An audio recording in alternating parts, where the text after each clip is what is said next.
Ladies and gentlemen, the very funny Mr. Woody Allen. Now, I'd say the most important thing that happened over the last year was that I got married. For the second time, I had... Well, my wife and I did not communicate with one another, was the problem. She had a limited vocabulary, is really what it was. She burnt her hand on the radiator, and she couldn't think of the word ouch. And I'll tell you how I met my second wife, which is really fascinating.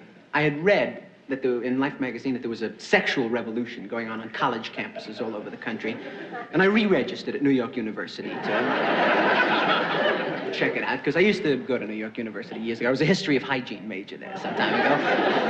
And when I went to school, I was thrown out, and I got a job. My father had a grocery store on Flatbush Avenue in Brooklyn. And he hired me to work for him. It was the first job I ever had working for my father. And I unionized the workers. You know? We struck and drove him out of business. And he's always been touchy about it, you know? And now when I went back to school, suddenly everybody wanted to fix me up with women. And I have had a very bad history with blind dates. Really, it's embarrassing to be sitting at the Stork Club and have your date arrested by Israeli agents, you know? And it's my fault, because I am immature with women to this day, because my parents did not love me when I was younger. They bronzed my baby shoes with my feet still in them. I was very depressed about that for a long time. I was going to kill myself. But as I said, I was in a strict Freudian analysis. And if you kill yourself, they make you pay for the sessions you miss. You know? I accept this date. Blind date, first time in years. I go up to a fourth-floor walk-up, and I knock on the door. And a girl comes to the door, and she's absolutely beautiful, but sensational. Long blonde hair and a short skirt and boots and a sleeveless jersey and a big leather belt in her hand. And I'm not a swinger. You know, my idea of a big evening is to go down to the corner rotissemat and watch the chickens revolve. You know? And I take her downstairs, and sitting on her front steps are bullies, is what they are, bad guys making nasty remarks. And I don't get involved in that scene anymore. I had taken some karate lessons for a short while, and they taught me how to shatter a 3-inch board with one chop in my hand. And I was coming home late at night, and 2 guys stepped out of an alley and attacked me with a 4-inch board. They beat the heck out of me, you know. I take her to a party on McDougal Street in Greenwich Village. We go into a smoke-filled room. There's a lot of young kids dancing to Dirksen records.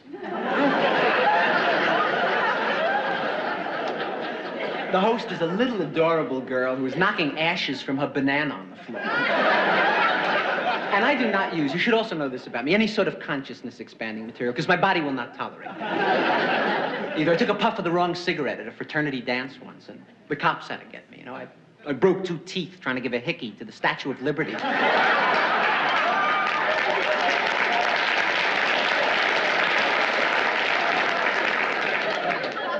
The party begins to move downstairs now. And everybody's playing bongos and guitar, and a cop on horseback comes up to me, and he puts his arms around me. And he says to me, "Are you one of those draft card burners?" Immediately. And I said, "No, I'm not. I never registered. I don't have a draft card." Meanwhile, the little girl feeds what looks like a cube of sugar to the policeman's horse. The horse showed up at a sit-in in Georgia.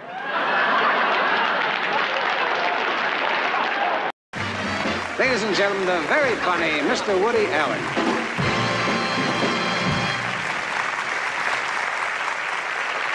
Thank you. Here's what I want to do in my time here. I want to review some of the salient features of my private life over the last year and put them in perspective for you. And then we'll have a brief question and answer period and evaluate them together. Now, I did a vodka ad. Let me start at the very beginning. A big vodka company wanted to do a prestige ad. And they wanted to get Noel Coward for it originally, but he was not available. He had acquired the rights to My Fair Lady, and he was removing the music and lyrics and making it back into Pygmalion. And they tried to get Laurence Olivier and Hallie Loki, you know. And they finally got me to do it. I'll tell you, they got my name. It was on a list in Eichmann's pocket when they picked him up.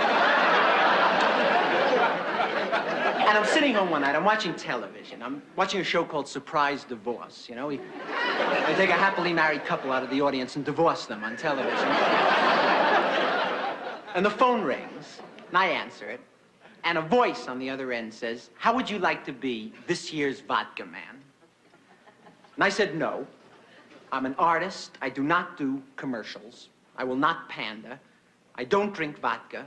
And if I did, I wouldn't drink your product." And he said, "Too bad. It pays $50,000.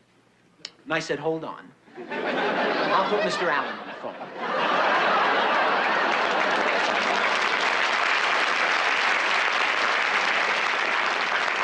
And I was caught here in an ethical crisis. And, you know, should I advertise a product that I don't actually use is the problem. Because I am not a drinker. My body will not tolerate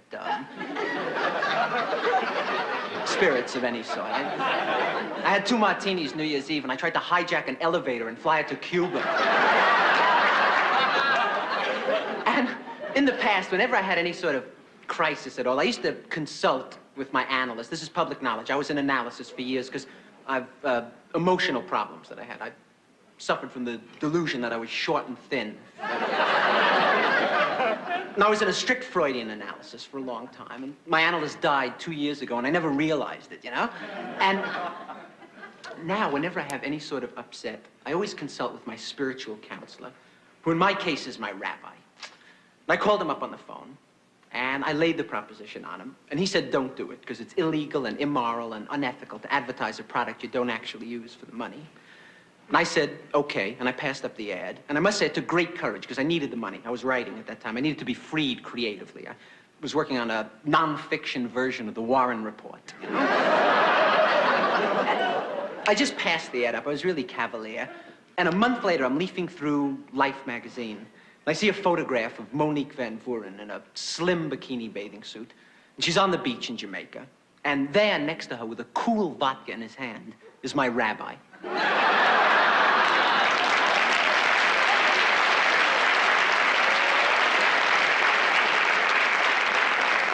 So I call him up on the phone, you know, and he puts me on hold. And what happened was he wanted to go into show business. He had done a late-night prayer on television, and he was in the middle of the 23rd Psalm, and he tried to ad-lib, you know. He tried to name the 10 Commandments, and couldn't think of them, you know.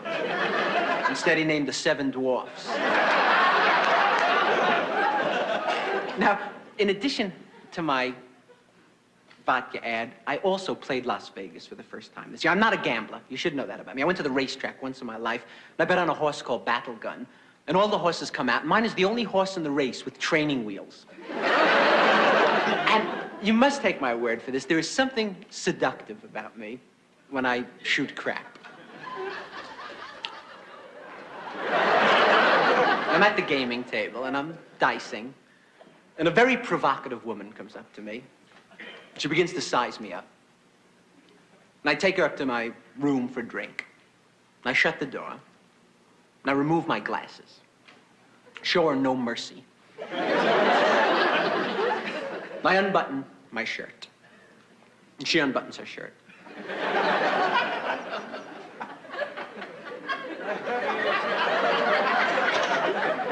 And I smile. And she smiles. And I remove my jacket. And she removes her jacket. And I wink. And she winks. And I roll up my sleeves. And she rolls up her sleeves. And I realize I'm looking into a mirror.